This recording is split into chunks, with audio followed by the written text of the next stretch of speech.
Fui abandonada por ser pobre. Cuando asistí a la boda de mi exmarido y descubrí que su nueva amante era alguien que jamás habría imaginado, me reí a carcajadas. El rostro de mi marido estaba más arrugado que una camisa sin planchar durante una semana. Mateo, mi marido, cerró la puerta de un portazo tan fuerte que una mosca pegada a la pared cayó por la sorpresa. Lanzó su maletín sobre el sofá sin mirar, casi golpeando el cuenco de patatas fritas que había preparado para ver la televisión.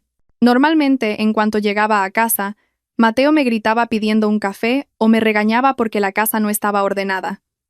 Pero hoy estaba en silencio, como una estatua de bienvenida a la entrada de una ciudad. Unos pasos pesados y apresurados anunciaron la llegada de la reina del drama de esta casa. Mi suegra, Pilar Vargas. Apareció desde la cocina, abanicándose con la mano. No sabía si era por el calor o porque su afición era avivar los problemas.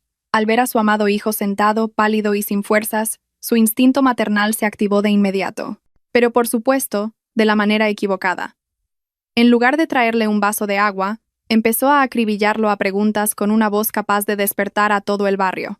Finalmente, Mateo abrió la boca, y las palabras que salieron fueron suficientes para detener mi corazón. Con la voz temblorosa, conteniendo las lágrimas, confesó que acababa de cometer un error fatal. 200.000 euros. El dinero de la empresa que debía pagar los salarios de los empleados a la mañana siguiente había desaparecido sin dejar rastro. La razón era tan cliché que me hizo hervir la sangre. Había perdido todo el dinero en una partida de póker ilegal. Dijo que quería duplicarlo para comprarle un coche nuevo a su madre. Pero el destino tenía otros planes, y el dinero se esfumó. La reacción de mi suegra fue completamente inesperada. No abrazó a su hijo ni le pegó enfadada. Lo primero que hizo fue correr hacia la ventana del salón y cerrar las cortinas firmemente. Su máxima prioridad no era el destino de su hijo, que se enfrentaba a la cárcel, sino el cotilleo de los vecinos, más picante que mi potaje de garbanzos. Temía que la señora Pérez, la vecina de al lado, pudiera oír algo. A la mañana siguiente, todo el vecindario se enteraría de esta deshonra, y su orgullo como madre del director de una gran fábrica quedaría hecho añicos. El problema se agravaba porque pasado mañana había una auditoría financiera sorpresa de la sede central. Corría el rumor de que el propietario de la empresa, el señor Herrera, bajaría en persona para revisar los libros, tras recibir informes de irregularidades. Mateo conocía bien el carácter del señor Herrera, famoso por ser implacable con los empleados corruptos. Si los 200.000 euros no volvían a la caja fuerte en 48 horas, Mateo no solo sería despedido con deshonor, sino que también tendría que cambiar su cama por un catre en una fría y húmeda celda de prisión. Yo permanecía sentada en silencio en un rincón de la habitación, observando a los dos presas del pánico. Me resultaba gracioso ver a Mateo muerto de miedo del señor Herrera. Si supiera mi verdadera identidad y mi relación con el señor Herrera y su empresa, probablemente estaría de rodillas suplicando a mis pies. Pero me contuve. Mantuve la boca cerrada. Quería ver hasta dónde llegaban. Si se disculparían honestamente o si buscarían un atajo sucio. La señora Pilar empezó a pasearse por el salón como una plancha caliente. Su boca no paraba de murmurar, culpando al destino y a los amigos que habían incitado a Mateo a jugar. Incluso me culpó a mí, diciendo que yo traía mala suerte porque el potaje de garbanzos que cociné esa noche estaba demasiado salado. ¿Qué lógica era esa?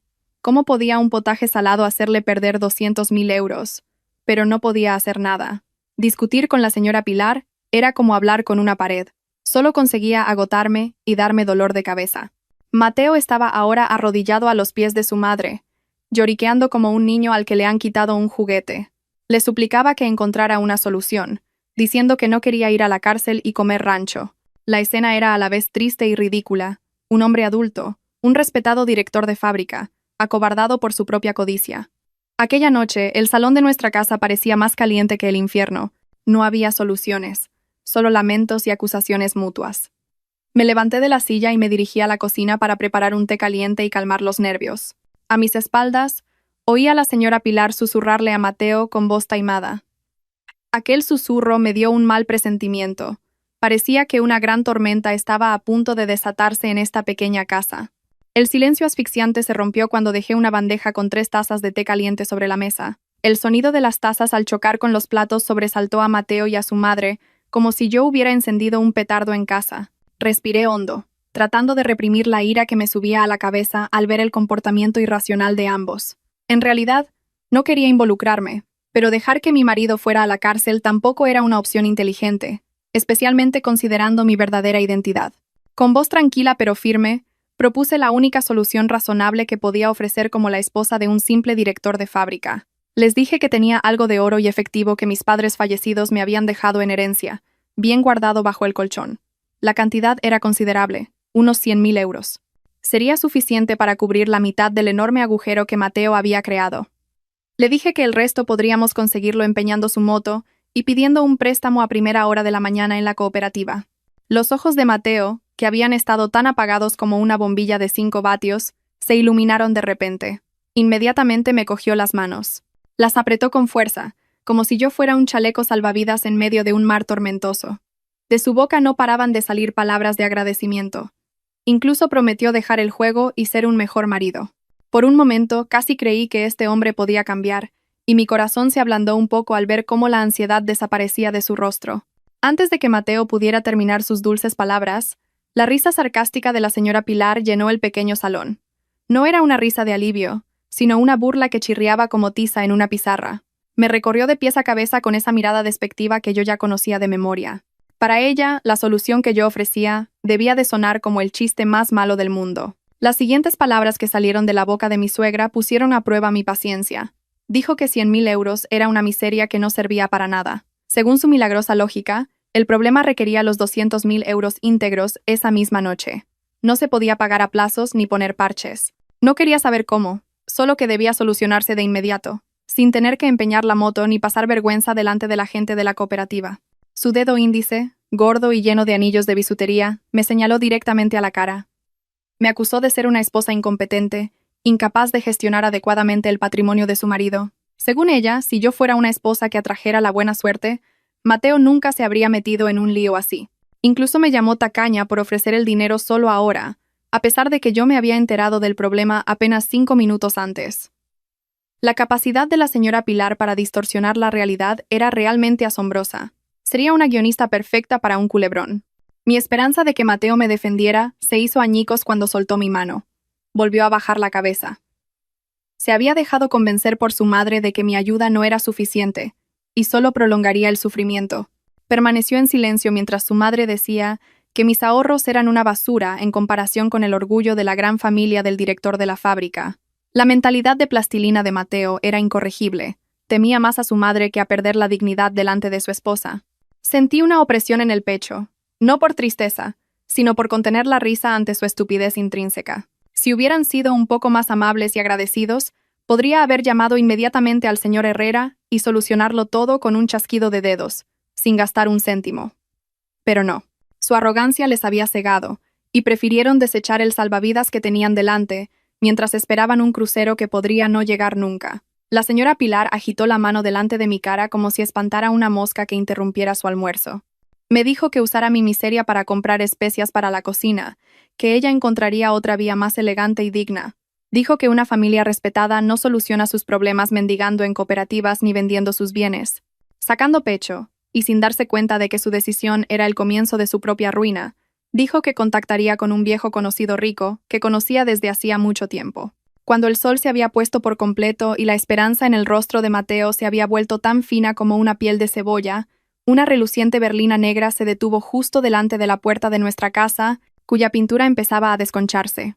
El sonido del motor era tan suave que contrastaba fuertemente con los latidos del corazón de Mateo, que temía que fuera la policía o un cobrador de deudas. Pero del coche no bajó un funcionario con uniforme marrón, sino una joven que parecía más una lámpara decorativa andante que una invitada distinguida. La mujer entró en el patio con sus tacones de aguja, que resonaban como si llamaran a la puerta de la codicia de los dueños de esta casa. Su perfume era tan penetrante que los mosquitos del porche probablemente se habrían desmayado borrachos. La señora Pilar, que había estado tan decaída como una gallina enferma, se levantó de un salto y se pasó los dedos por el pelo despeinado a la velocidad del rayo. Su instinto materialista pareció detectar el olor a dinero, mucho más fragante que el perfume de esta invitada no deseada. Mateo se levantó de la silla con los ojos brillantes y la recibió con nerviosismo. Resultó que era Verónica, una nueva conocida con la que Mateo se había estado viendo mucho durante la última semana. Verónica se presentó con un tono afectado, añadiendo un toque de coquetería al final de cada frase, como la villana de un antiguo serial radiofónico. Se presentó como la hija única del señor Ramos, el terrateniente más rico del pueblo de al lado, cuyos campos se extendían hasta donde alcanzaba la vista. Sin pedirme permiso a mí, que seguía congelada en un rincón de la habitación con la bandeja vacía en las manos, Verónica se sentó directamente en el mejor sofá de nuestra casa. Con un tono de compasión muy fingido, dijo que ya se había enterado del problema de Mateo. No sé de dónde, pero probablemente Mateo se había quejado o ella tenía buenas fuentes. Sin embargo, la solución que Verónica propuso hizo que la mandíbula de la señora Pilar cayera hasta el suelo. Prometió pagar la totalidad de la deuda de 200.000 euros esa misma noche, en efectivo y sin intereses. No solo eso, Verónica hizo promesas aún más tentadoras. Dijo que su padre, el señor Ramos, necesitaba a alguien de confianza para gestionar un nuevo negocio y que ella ya había recomendado a Mateo para el puesto de director general. Al oír la palabra director, Mateo se rió solo. Probablemente se imaginaba a sí mismo sentado en una silla mullida, dando órdenes a diestro y siniestro, olvidando que 5 minutos antes estaba llorando por miedo a ir a la cárcel. Por supuesto, en este mundo no hay nada gratis, y menos de una extraña vestida con una ostentación barata. Verónica impuso una condición absoluta que congeló el ambiente de la habitación en un instante. Dijo que su padre la estaba presionando para que se casara esa misma semana para asegurar la buena marcha del negocio familiar. Así que, si Mateo quería saldar su deuda y ascender, tenía que casarse con Verónica lo antes posible. La razón era ridícula. Dijo que necesitaba un marido decidido y responsable como Mateo. Y eso que todo el pueblo sabía que Mateo solo era decidido cuando regañaba al gato. Contuve la risa al ver esta estúpida obra de teatro desarrollarse ante mis ojos. Como persona que realmente trabaja en la industria de la alimentación, sabía perfectamente quién era el verdadero señor Ramos, y no tenía ninguna hija de la edad de Verónica. Pero los dos que tenía delante estaban cegados por el brillo de las joyas de imitación que llevaba Verónica. Las pulseras doradas que adornaban su muñeca eran tan amarillas y brillantes que saltaban a la vista. Claramente eran del mercadillo, pero a los ojos de la señora Pilar parecían diamantes puros de África. Verónica me lanzó una mirada despectiva y luego volvió a centrar su atención en la señora Pilar. Se abanicó la cara con un sobre grueso que sacó del bolso. La señora Pilar miraba el sobre como un gato mira un pescado fresco. En ese momento, me di cuenta de que mi presencia en esa habitación ya era considerada como el polvo sobre la mesa, invisible y lista para ser limpiada en cualquier momento para recibir a la valiosa invitada que había traído este falso tesoro. La atmósfera del salón se convirtió en un tribunal improvisado, con la avaricia de la señora Pilar actuando como el mazo de un juez. Verónica, con una actuación digna de elogio, lanzó una bomba de relojería entre nosotros. Dijo que su padre, ese ficticio señor Ramos, era un hombre de tradiciones muy arraigadas y que nunca aceptaría un yerno con ataduras del pasado. Así que, para Mateo, la elección era sencilla: elegir el dinero y el puesto, pero convirtiéndose primero en un hombre divorciado, o quedarse con su esposa, pero durmiendo mañana en el frío suelo de una celda. La señora Pilar, sin darle a Mateo tiempo para respirar o considerar cualquier sentimiento humano, aceptó la oferta más rápido de lo que una gallina picotea el maíz. Se plantó delante de mí con las manos en las caderas. Sus ojos estaban tan abiertos que parecían a punto de salírsele de las órbitas. Me miró, no como la nuera que la había cuidado durante 3 años, sino como si fuera suciedad en un zapato caro. Para la señora Pilar, de repente me había convertido en un muro gigante que bloqueaba la autopista hacia 7 generaciones de riqueza. Los gritos de la señora Pilar esa noche fueron ensordecedores. Instó a Mateo a que se divorciara de mí de inmediato. La razón era incomprensible para el sentido común, para salvar el prestigio de la gran familia. ¿Qué lógica era esa? Intentar abandonar a una esposa inocente para encubrir las fechorías de un hijo ladrón. Empezó a compararme con Verónica. Verónica era un ángel de la salvación enviado por Dios, y yo no era más que un parásito que ocupaba espacio en la casa y consumía arroz. Mateo, el hombre que una vez prometió ante el altar pasar el resto de su vida conmigo, ahora tenía el valor encogido como una galleta mojada. Me miró de reojo y luego miró el fajo de billetes en el regazo de Verónica, y la decisión fue muy fácil de tomar. Sin lágrimas de arrepentimiento ni palabras de disculpa, con una voz forzadamente decidida, Mateo me comunicó el divorcio delante de su madre y su nueva amante. Sus palabras salieron con tanta facilidad, rompiendo el sagrado vínculo del matrimonio simplemente por las apariencias y una dulce promesa que ni siquiera era segura. Lo más indignante fue que la señora Pilar me echó de casa esa misma noche.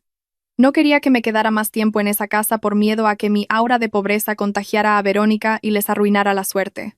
Me ordenó que me fuera solo con la ropa que llevaba puesta.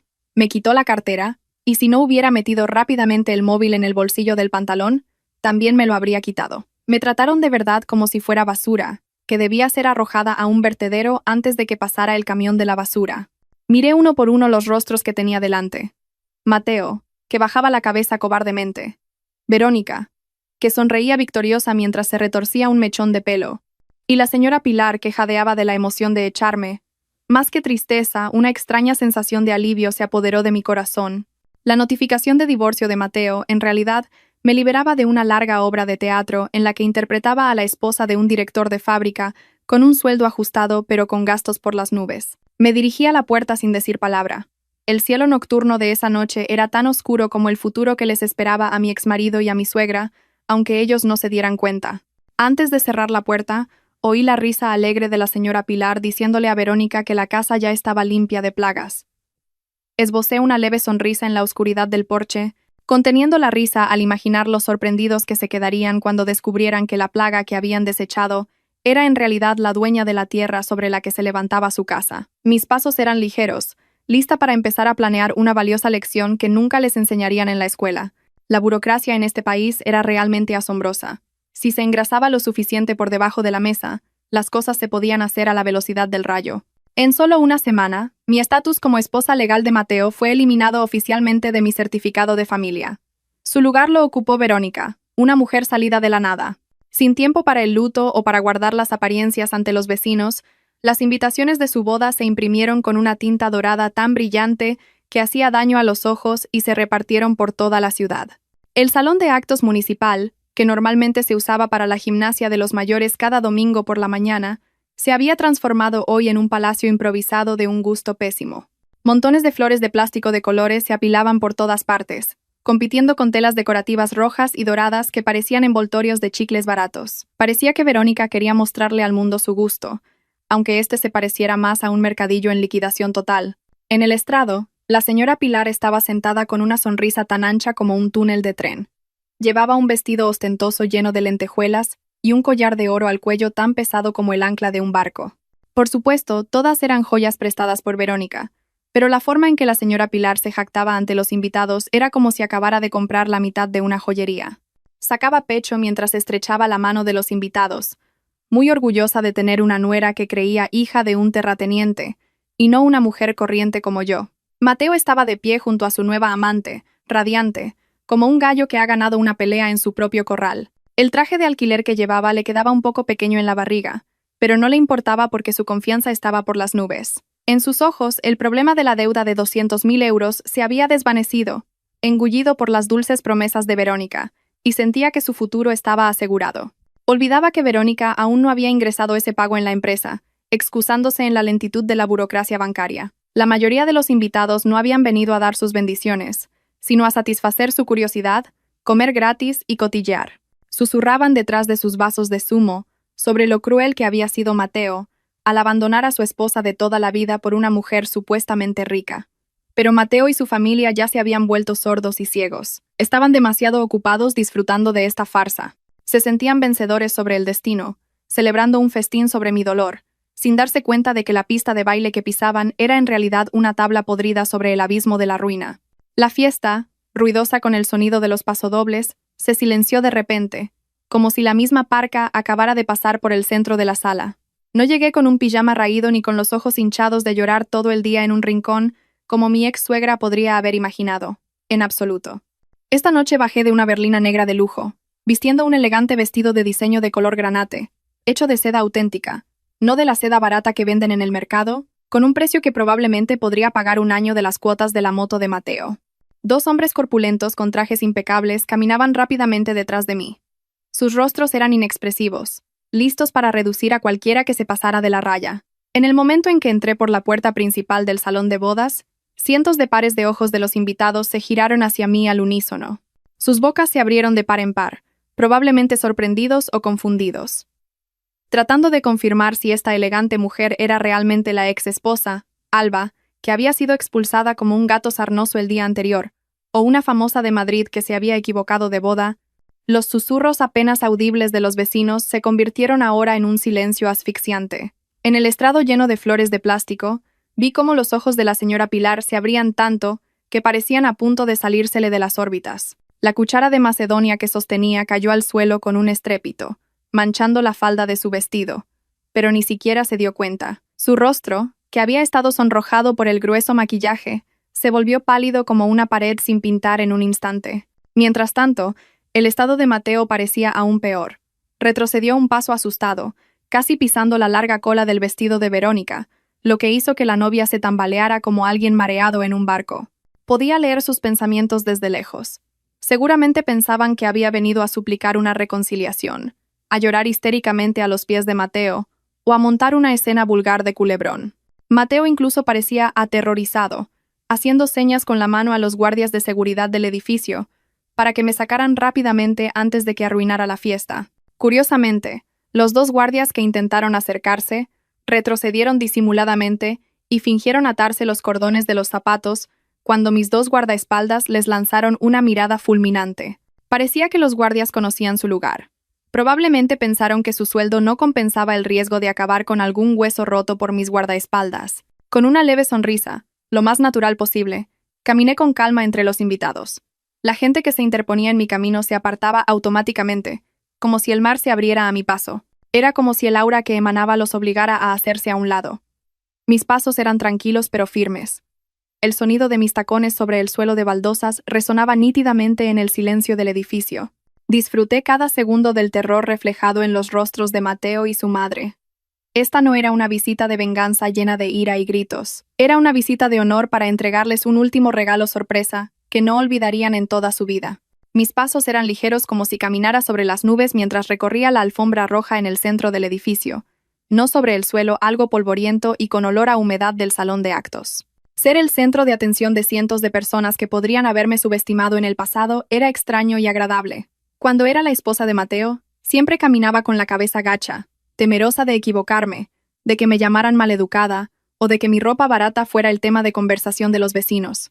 Pero esta noche, mi barbilla estaba en alto, no por arrogancia, sino porque sabía cuál era mi verdadera identidad y a qué juego estaba jugando. Las señoras que normalmente eran las más ruidosas en las reuniones de la comunidad se convirtieron en estatuas de cera que habían olvidado cómo respirar cuando pasé por delante de su mesa del buffet. Eché un vistazo a sus platos llenos de estofado y paella.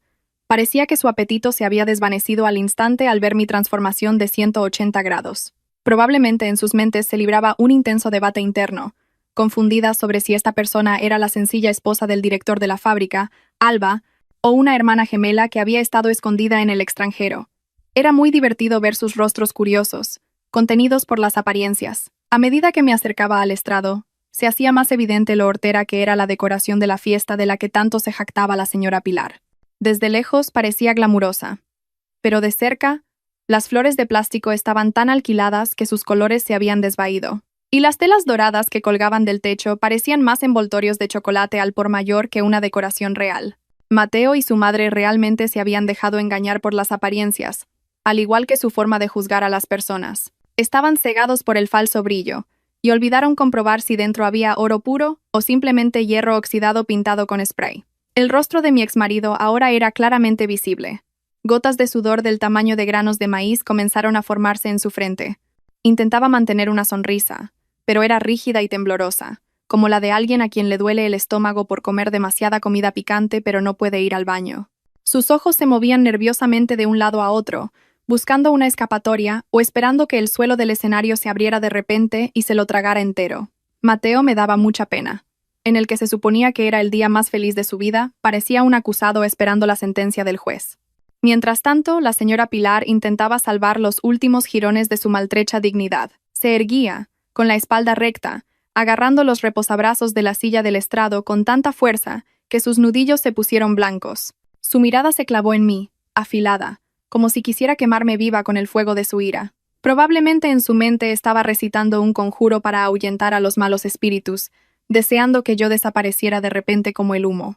Lo siento, señora Pilar, pero soy real, y no he venido a arruinar su fiesta de forma violenta, sino a celebrarla de la manera más única posible. Los dos guardias que antes habían dudado intentaron acercarse de nuevo ante la mirada apremiante de Mateo, pero sus pasos se detuvieron en seco cuando mis guardaespaldas personales, el señor Alonso y el señor García, giraron ligeramente la cabeza y les lanzaron una mirada que decía: «No te metas donde no te llaman si no quieres acabar con los huesos rotos».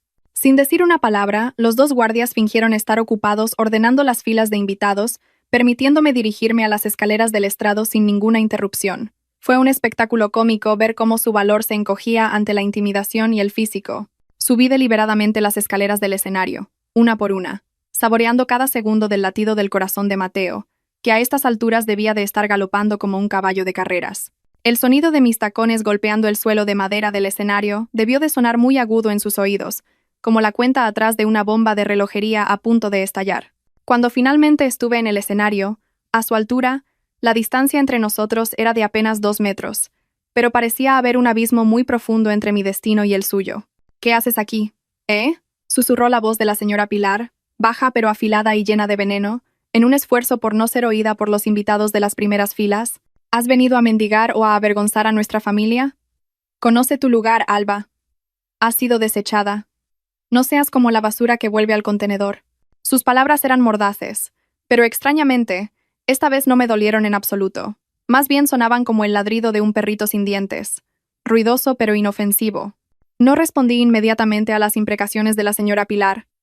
Mis ojos se dirigieron a la figura de la novia, sentada a su lado. Verónica, o como fuera que se llamara en realidad, tenía la cabeza profundamente inclinada, escondiendo el rostro detrás del ramo de plástico que sostenía. Su cuerpo temblaba violentamente, hasta el punto de que el adorno de su cabeza se movía de forma ridícula.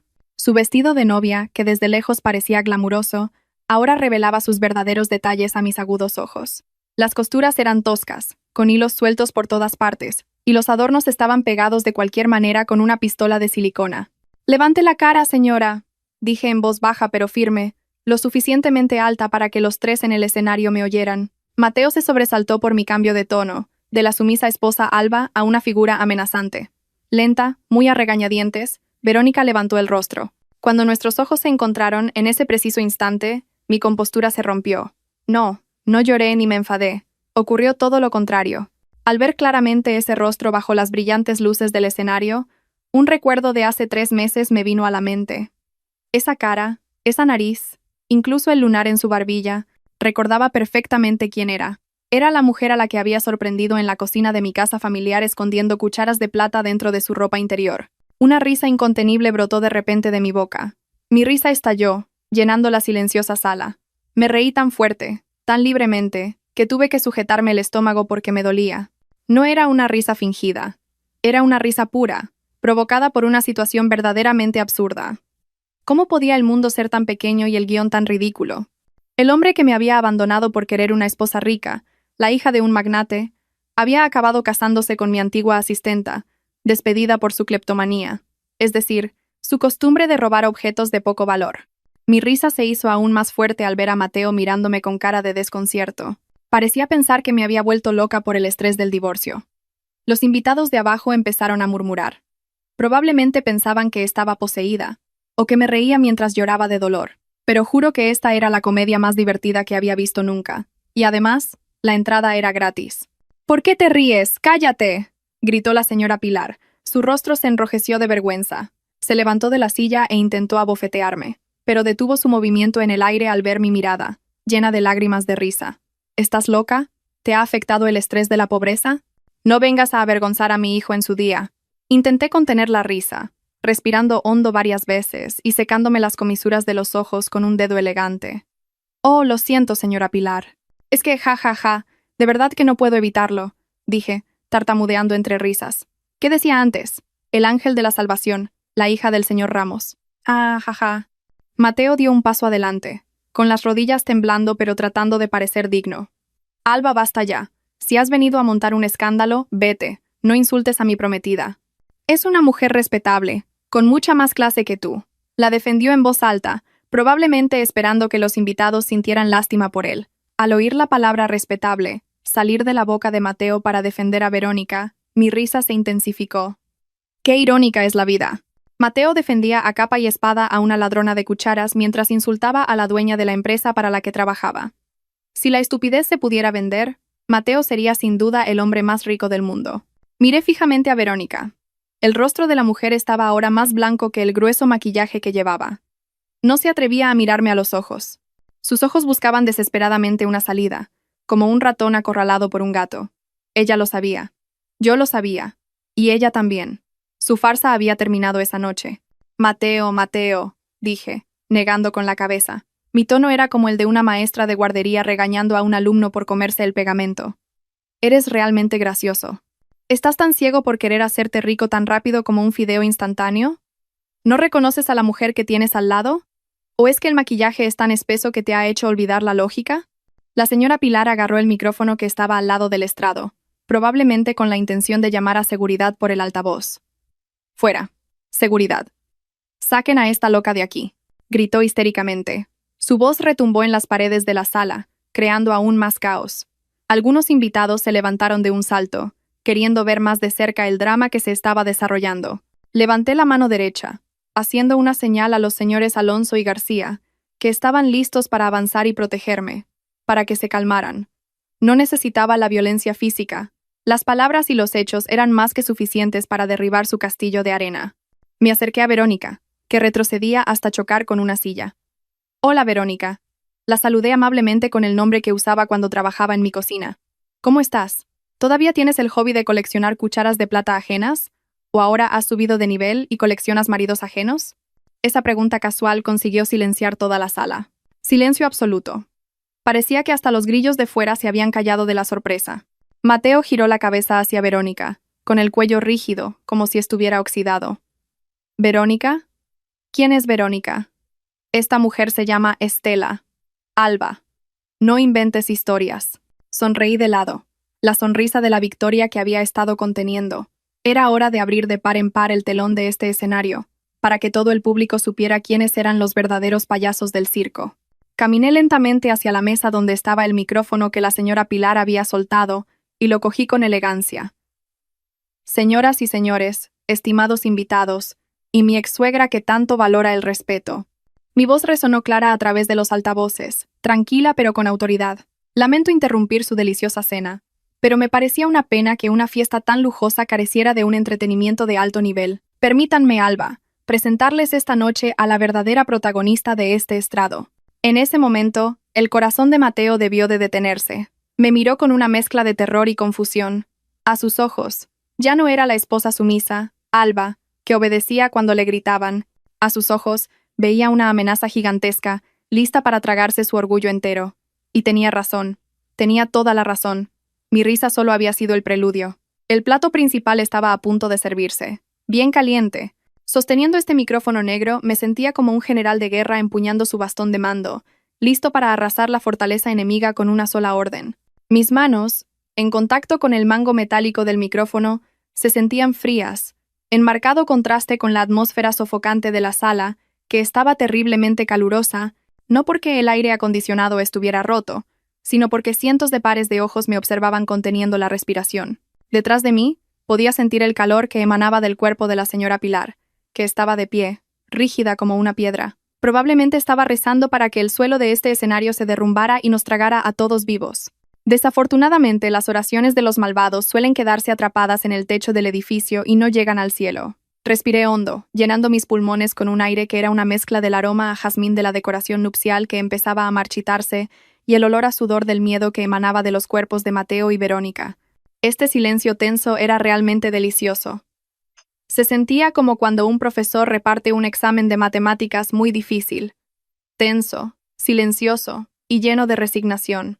La diferencia era que aquí, la profesora era yo, y en las frentes de ellos tres ya estaba claramente marcada una nota roja de suspenso. Señoras y señores, comencé mi discurso con una voz tranquila y suave, pero enfatizando claramente cada sílaba para que se escuchara perfectamente en los tímpanos de todos, incluido el aparcacoches de fuera del edificio. Probablemente se pregunten por qué la ex esposa, la que dicen que es una indigente y trae mala suerte, se atreve a subir con tanta desfachatez a este sagrado y noble estrado, ¿verdad? Algunos invitados de las primeras filas asintieron inconscientemente con la cabeza, como si estuvieran hipnotizados por mi tono de voz. Mateo se movía inquieto en su sitio. Intentó avanzar y arrebatarme el micrófono de las manos. Pero un fuerte carraspeo del señor Alonso, mi guardaespaldas, que era tan grande como un armario de 2 puertas, hizo que el valor de Mateo se encogiera de nuevo al tamaño de una semilla de mostaza.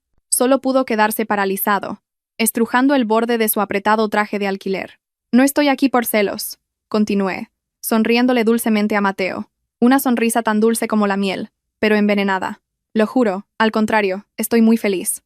Quiero felicitar sinceramente a mi querido exmarido, el señor Mateo, porque por fin su sueño se ha hecho realidad. Siempre soñó con una esposa de alto nivel, una mujer de carrera independiente y con una gran colección de objetos de valor.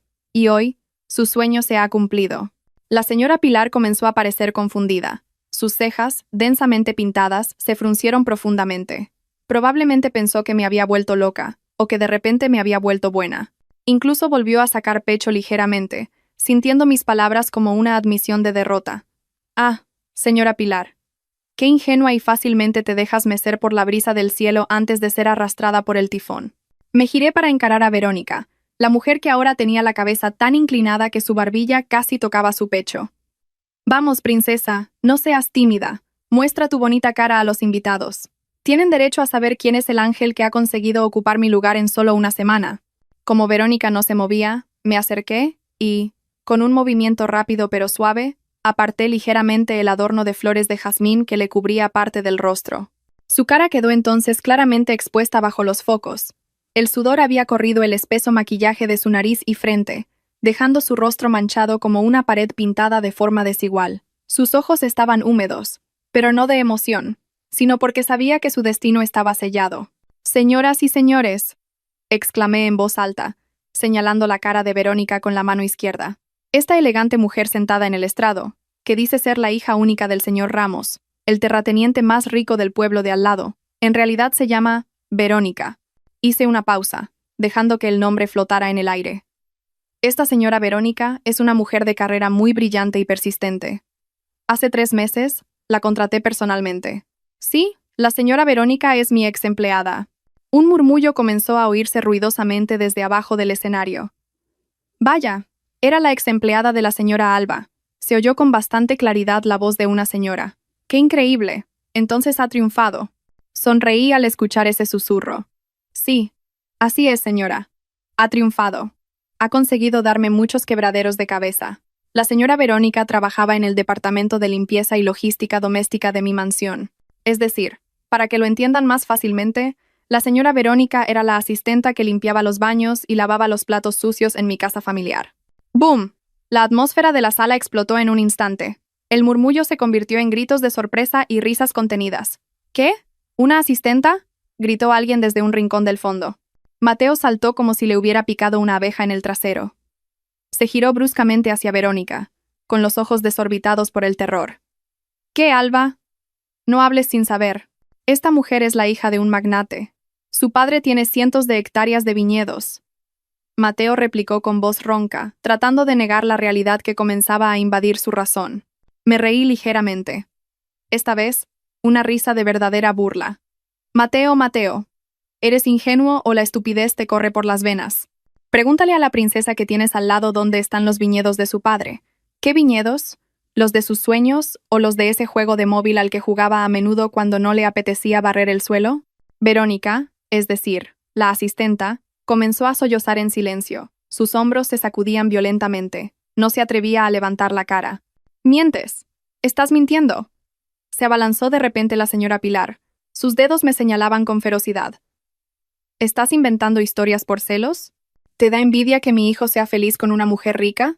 Eres una víbora. ¿Cómo comparas a la hija de un magnate con una asistenta? Mírale la piel, la ropa, limpia, blanca, perfumada. ¿Dónde hay una asistenta así? Miré a mi ex-suegra con lástima y negué con la cabeza. Pobre. Realmente pobre. Su deseo de tener una nuera rica era tan grande que había perdido la capacidad de detectar la mentira más básica. Señora Pilar, respondí con calma. ¿Sabe por qué su piel es tan blanca? Porque durante el tiempo que trabajó en mi casa apenas vio el sol, ya que solo trabajaba en interiores con aire acondicionado, y tenía la afición de robar mi crema blanqueadora de varios cientos de euros. ¿Sabe por qué huele tan bien? Porque antes de huir de mi casa, derramó un frasco de mi perfume más caro sobre su ropa. Y en cuanto a esa ropa tan elegante, compruebe la etiqueta del cuello del vestido de novia que lleva. Seguro que es alquilado en el salón Mimi del mercado. La señora Verónica no tiene ni un céntimo para comprarse un vestido. La señora Pilar se quedó con la boca abierta, sin poder decir nada. No le salía la voz. Y una cosa más, Mateo. Me volví de nuevo hacia mi exmarido, que ahora estaba más pálido que un cadáver. ¿Sabes por qué la despidieron de mi casa y huyó? No fue porque quisiera labrarse una carrera o casarse con un príncipe azul como tú. Huyó porque la pillaron robando. Me acerqué más a Verónica y me incliné ligeramente. Verónica, ¿todavía te acuerdas? Los 3 anillos de oro de mi madre, los 2 pares de pendientes de diamantes y los 2000 € para gastos de la cocina que te llevaste del cajón de mi tocador. Ah, y no olvides la colección de cucharas de plata antiguas que escondiste dentro de una almohada. ¿Todavía te queda algo o lo has vendido todo como capital para estafar a esta pretenciosa familia de director de fábrica? Verónica finalmente no pudo más. Se tapó los oídos y gritó histéricamente. «Basta, cállate, no sigas». Su voz aguda era una voz que yo conocía muy bien, la misma que usaba cuando veía una cucaracha en su cuarto de asistenta y gritaba pidiendo ayuda. La confesión indirecta de la boca de Verónica fue el último clavo en el ataúd del orgullo de la familia de Mateo. Los invitados ya no susurraban. Se reían abiertamente y se burlaban de los novios en el escenario. Vaya, una novia estafadora. Jala, al director Mateo se la han colado bien. Señora Pilar, su nuera limpiará bien los baños. Los comentarios mordaces de los invitados volaban como flechas que se clavaban directamente en el corazón de la señora Pilar. La anciana se tambaleó, sus piernas se aflojaron como gelatina, jadeó y se apoyó en el reposabrazos de la silla del estrado. La fantasía de emparentar con una familia de magnates. La fantasía de presumir de oro en las reuniones de la comunidad, la fantasía de vivir a cuerpo de rey, cómodamente sentada. Todo se convirtió en polvo en un instante. Mateo miró a Verónica con una mezcla de asco y horror. Se apartó de ella como si fuera una enfermedad contagiosa mortal. Entonces, ¿todo ha sido mentira?, preguntó Mateo con voz temblorosa. El dinero para pagar la deuda, la promesa del puesto de director, todo era mentira. Verónica levantó la cara. Ahora un desastre de lágrimas y mocos. El maquillaje corrido de los ojos la hacía parecer un fantasma de una película de terror barata. Lo siento, cariño. Yo solo quería vivir cómodamente. Pensé que casándome con un director de fábrica estaría segura.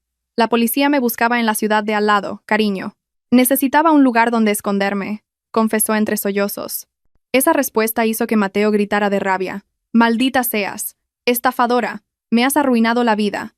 Mateo levantó la mano para pegarle a Verónica. Pero de nuevo, el pesado carraspeo del señor Alonso detuvo su movimiento. Mateo se dio cuenta de que no podía hacer nada bajo la vigilancia de mis guardaespaldas. Volvía a hablar por el micrófono, disfrutando de cada momento de su ruina. Bueno, señoras y señores, el drama de la hija del magnate intercambiada ha llegado oficialmente a su vergonzoso final. Que nos sirva de lección a todos. Cuando busquen una nuera, investiguen bien sus antecedentes familiares. No se fijen solo en el brillo de sus pulseras. ¿Quién sabe? Quizás esas pulseras las compraron en el mercadillo. 3 por 10 euros. Las risas de los invitados estallaron de nuevo. Incluso un empleado del catering se rió tanto que se le cayó el arroz. Miré mi reloj de oro. Ya casi era la hora. El último acto estaba a punto de comenzar. Mateo. Lo llamé suavemente. Hay algo más que debes saber. Sobre los 200.000 € que malversaste. ¿Creías que se solucionarían con las dulces promesas de la señora Verónica? Ni lo sueñes. Y usted, señora Pilar, que ayer me echó tratándome de indigente. ¿Sabe quién es el dueño de la empresa donde trabaja Mateo? ¿Sabe quién es el dueño del terreno sobre el que se levanta la casa de empresa en la que vivían? La señora Pilar me miró con los ojos vacíos. El sudor frío le empapaba toda la cara. El dueño es la Corporación Herrera, respondí lentamente. Y la presidenta de esa empresa, la persona con la firma más poderosa, está ahora de pie delante de usted, sosteniendo este micrófono y riéndose de su tremenda estupidez. Silencio. Esta vez era un tipo diferente de silencio. No por tensión, sino por un shock extremo. La boca de Mateo se abrió tanto que una mosca podría haber entrado y puesto sus huevos. La señora Pilar se agarró el pecho y sus ojos se pusieron en blanco, como si la parca le hubiera arrancado el alma a la fuerza y luego se la hubiera devuelto por lástima. «Alba, tú», tartamudeó Mateo con la lengua trabada. «Sí, soy yo, Alba. La esposa de la que te divorciaste por una asistenta ladrona. La que pensabas que era una indigente. Pero el dinero con el que te pagan el sueldo cada mes sale de mi empresa. La vida es muy divertida, ¿verdad?» Justo en ese momento, el sonido característico de una sirena resonó desde la entrada principal del edificio. El sonido se hizo cada vez más cercano, más agudo, rompiendo la atmósfera helada del interior. Luces azules y rojas giraban, reflejándose en las paredes de cristal del salón de bodas. Sonreí satisfecha. Los verdaderos invitados de honor habían llegado, no para comer del buffet, sino para recoger a esta feliz pareja de recién casados y llevarlos de luna de miel al Hotel Los Barrotes, también conocido como La Prisión. Con un gesto elegante, volví a dejar el micrófono sobre la mesa. Que aproveche el postre, Mateo, señora Pilar. Me retiro. Tengo asuntos de negocios más importantes que ver este circo de payasos. Me di la vuelta, dejando atrás el estrado que ahora debía de parecer un infierno para sus ocupantes. Detrás de mí, oí el sonido de las pesadas botas de los policías, seguido de los gritos de pánico de Verónica y los tardíos lamentos de arrepentimiento de Mateo. Esta fiesta realmente terminó de una manera mucho más grandiosa de lo que la señora Pilar jamás hubiera imaginado, incluso en sus sueños más descabellados. El sonido de la sirena de la patrulla de policía, que se detuvo justo delante del vestíbulo del salón de bodas, sonó como una marcha fúnebre para esta estúpida fiesta. Las luces estroboscópicas azules y rojas se reflejaban en las paredes de cristal, creando un terrible efecto de discoteca para Mateo y su familia. Los invitados, que habían estado ocupados riéndose de los novios en el escenario, ahora se apartaron rápidamente para dejar paso a los agentes de policía, que entraban con uniformes marrones y rostros serios. Entre los policías caminaba un hombre de mediana edad con una camisa de manga larga que yo conocía muy bien. Era el señor Díaz, el director de la fábrica donde trabajaba Mateo y mi leal subordinado. Al ver llegar a su propio jefe escoltado por la policía, el rostro de Mateo, que ya estaba pálido, se tornó ceniciento. Sus rodillas perdieron toda su fuerza. Se desplomó en el suelo del escenario, junto a Verónica, que estaba ocupada secándose los mocos con el borde de su vestido de novia de alquiler. La escena era a la vez patética y satisfactoria. Las dos personas que hace media hora actuaban como las más importantes del mundo, eran ahora solo dos pedazos de carne indefensos esperando su destino. Mateo. La voz del señor Díaz retumbó sin necesidad de micrófono. Su autoridad como director de fábrica redujo el valor de Mateo a 0. ¿Creías que podías malversar el sueldo de los trabajadores y salirte con la tuya? ¿Pensabas que no me daría cuenta de tus artimañas para falsificar los informes financieros para financiar la vida de lujos de tu madre? Mateo temblaba violentamente. Levantó a medias una mano en señal de súplica. Señor Díaz, por favor, perdóneme. Yo perdí la cabeza por un momento. Por favor, no me mande a la cárcel, señor. Lo devolveré. Mi nueva esposa. No. Esta mujer dijo que era rica. Dijo que lo pagaría. Mateo señaló a Verónica con un dedo tembloroso, todavía tratando de culpar a otra persona. El señor Díaz resopló con desdén. Su mirada estaba llena de asco. Sigue soñando. La mujer que tienes al lado también es una estafadora buscada por la policía en 3 ciudades, por suplantación de identidad de hija de funcionario y robo de joyas. Realmente sois la pareja perfecta. Ambos criminales, ambos sinvergüenzas. La policía actuó con rapidez y sin mucho alboroto. 2 agentes subieron inmediatamente al escenario y le torcieron las manos a Mateo a la espalda. El clic de las esposas metálicas al cerrarse en sus muñecas sonó muy nítido en el silencio del edificio. Mateo gritaba y llamaba a su madre como un niño al que no le compran un caramelo. ¡Mamá! ¡Mamá! ¡Ayuda a Mateo, mamá! Mateo no quiere ir a la cárcel. Pero la señora Pilar no podía ayudar. La anciana estaba paralizada en el borde del estrado, con la mirada perdida en su hijo esposado. Su boca murmuraba en silencio. Probablemente su cerebro estaba sufriendo un grave cortocircuito, incapaz de procesar la realidad de que su orgulloso hijo era ahora oficialmente un sospechoso. El sueño de tener una nuera directora y emparentar con magnates se había desvanecido, reemplazado por la imagen de tener que visitar a su hijo en la cárcel cada semana con una fiambrera. El siguiente turno fue el de Verónica. La mujer intentó resistirse por un momento. Pateó al aire y gritó que le habían tendido una trampa. ¡Soltadme! ¡No soy una ladrona! ¡Alba me ha incriminado! Ella puso las cucharas de plata en mi bolso. Acusaba a diestro y siniestro. Por supuesto, nadie le creyó. La policía redujo fácilmente su estúpida resistencia y la arrastró fuera del escenario, con el vestido de novia ahora sucio y con el bajo rasgado por haberse enganchado en un clavo del escenario. En medio del caos, el señor Díaz no siguió inmediatamente a la policía que se llevaba a los sospechosos. En cambio, se dio la vuelta y caminó directamente hacia mí, que todavía estaba de pie, relajada, cerca de la mesa del micrófono. El rostro del señor Díaz, que había sido severo al regañar a Mateo, se transformó instantáneamente en uno muy respetuoso y cortés. Delante de los cientos de invitados que aún contenían la respiración, el señor Díaz hizo algo que hizo que los ojos de la atónita señora Pilar se abrieran de nuevo por la sorpresa. El señor Díaz se inclinó ligeramente, un gesto de profundo respeto. Luego, Me estrechó la mano cortésmente. Buenas noches, presidenta. La voz del señor Díaz fue bastante alta. Lamento mucho este inconveniente. Me retrasé en la comisaría tramitando los papeles para la detención de ese director corrupto y su futura esposa. Es una verdadera vergüenza, presidenta. Se me escapó que hubiera una rata tan grande en la fábrica que usted me confió. Sonreí amablemente y le di una palmadita en el hombro al señor Díaz. No se preocupe, señor Díaz. Al contrario, su llegada fue muy oportuna. Justo a tiempo para el postre de esta fiesta. Gracias por gestionarlo todo tan rápidamente. De nada, presidenta, respondió el señor Díaz con firmeza. La palabra presidenta fluyó suavemente de los labios del señor Díaz, y su efecto fue más potente que la explosión de una bombona de gas. La señora Pilar, que aún estaba de pie sin fuerzas, se estremeció de repente como si hubiera recibido una descarga eléctrica de alto voltaje. Nos miró a mí y al señor Díaz con terror. ¿Presidenta? Murmuró la señora Pilar con una voz ronca apenas audible. Señor Díaz, ¿cómo la ha llamado? Ella es Alba. Solo es la esposa del director. El señor Díaz se giró para mirar a la señora Pilar con frialdad. ¿No lo sabía? La presidenta Alba es la única propietaria de la Corporación Herrera, la empresa matriz que supervisa la fábrica donde trabaja su hijo, y todos los negocios de esta región. Yo solo soy un subordinado de la presidenta. La casa de empresa en la que vive, la moto que conduce Mateo, e incluso la tierra sobre la que está pisando ahora mismo, todo es propiedad de la presidenta Alba.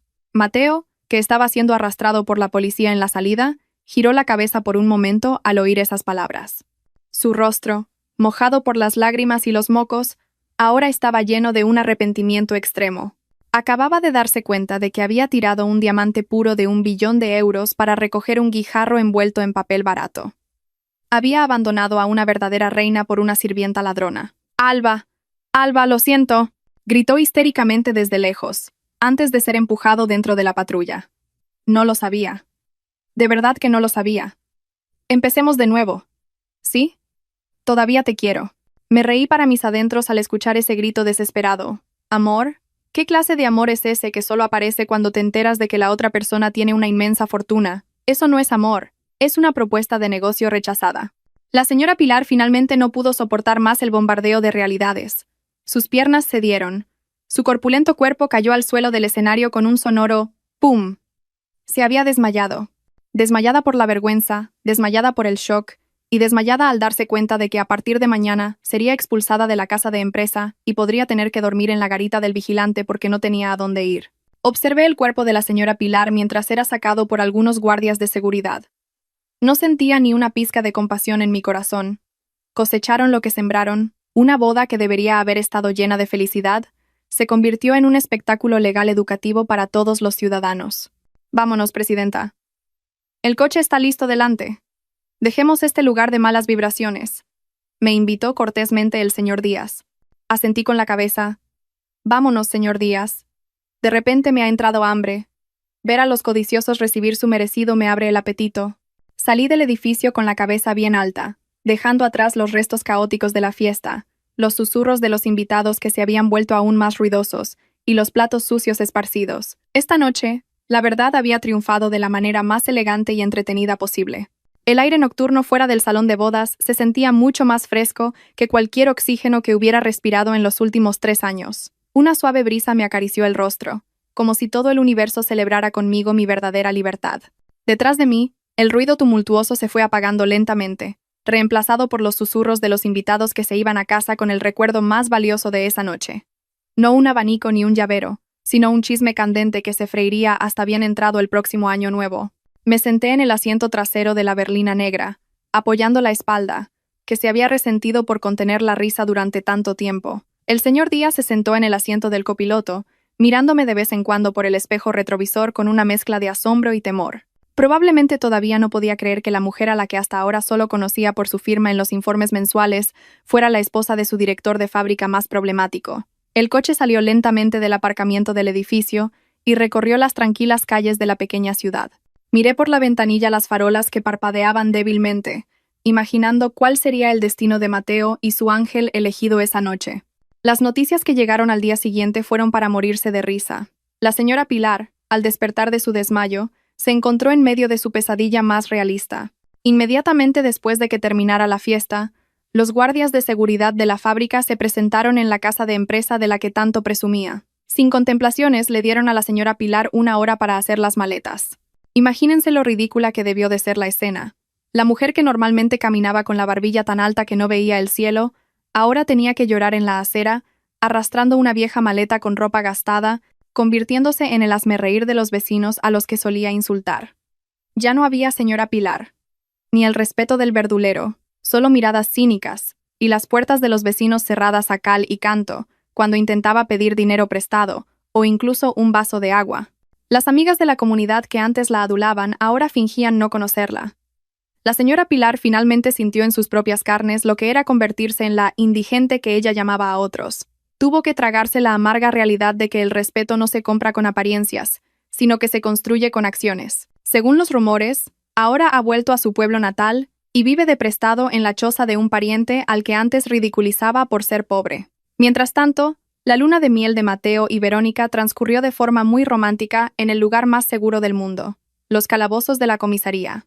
Mateo tuvo que responder por los 200.000 euros que malversó, además de un cargo adicional por falsificación de documentos que el señor Díaz descubrió esa misma mañana. Resultó que la hija de magnate Verónica tenía una lista de delitos más larga que su lista de la compra mensual.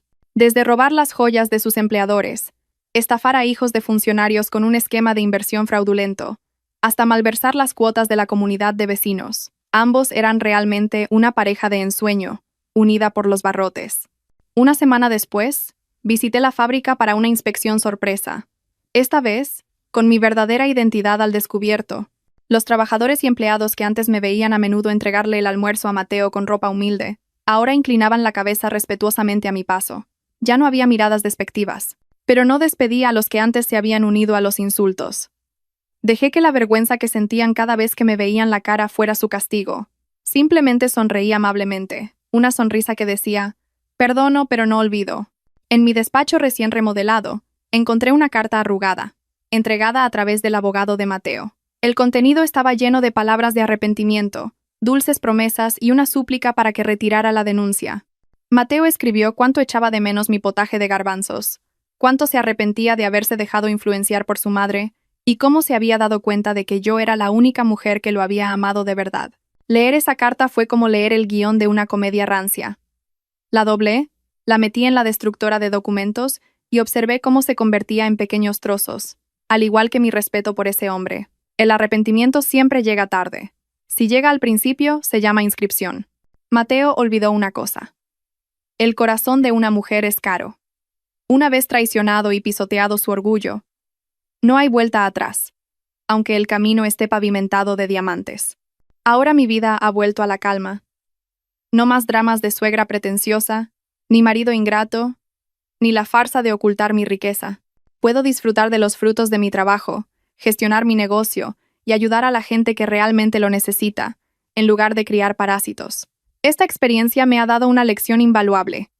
Nunca juzgues un libro por su portada y nunca tires el diamante eterno que tienes en casa para recoger un trozo de vidrio en la calle solo porque brilla al reflejarse en la luz. Esa tarde, de pie en el balcón de mi oficina, contemplé la vasta extensión de verdes campos que se extendía ante mí. El sol se ponía lentamente, dejando un hermoso resplandor anaranjado en el horizonte occidental. Bebí un sorbo de té caliente y esbocé una leve sonrisa a la sombra de un pasado ahora profundamente enterrado. Mateo y su familia eran solo un pequeño capítulo ya cerrado en el libro de mi vida. Un libro que todavía es grueso, y cuyas próximas páginas se llenarán con la historia de una felicidad verdadera, libre de mentiras y parásitos. La última risa fue definitivamente mía, y su sabor fue, en efecto, muy dulce.